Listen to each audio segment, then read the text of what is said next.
Hey everyone, it's Kara Tupi. I've been out walking and thinking about leading with heart and soul, and just wanted to share my reflections before it gets dark here.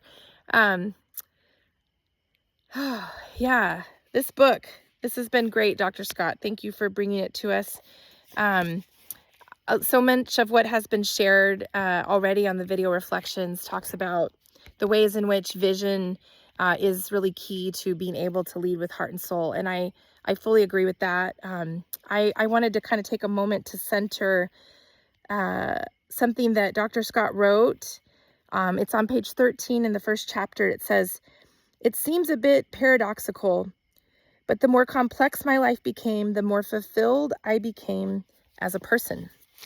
That sentence has just been leaping off the page at me each time I come across it. And I think it's because it's not just about the complexities of being in school and professional and personal complexities. Those are all really real and true. But I think it's the complexity of being an educational leader in this time and space. And for me, being a white woman of privilege who's seeking to address systemic inequities in education. And how do I do that faithfully? It's complex. And it is highlighted in the case that we studied this last week. So many people, while the work that Sarah did was inspiring in some ways, there was some pieces, some really key things that were missed, at least in the evidence that was presented, that we didn't see that community engagement. And I just feel very much, goodness, I guess I'm just wondering, how do I make sure that I don't do that as a leader? And I do think that, thoughtful reflection is a part of it, and being part of a community of people that is different than my own self is a big part of it too. So I'm grateful to be part of this cohort at OEL. It makes me think a bit about positionality. I think that's something that,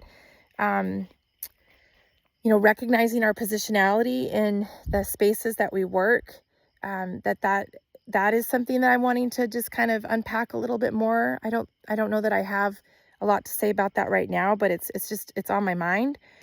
And then I think, I guess connecting the idea of vision to the vision of the people that we seek to serve. And so in my case, I'm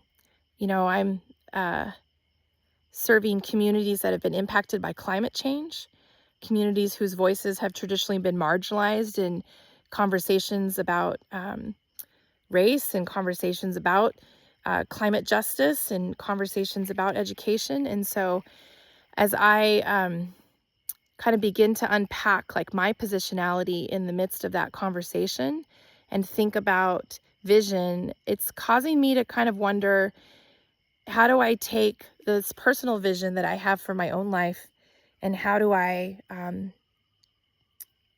know what the right word is, if it's like erase parts of it in order to add in really meaningful parts that come from the members of the communities that I'm working with, or if they're two separate visions that can align. I'm not really sure.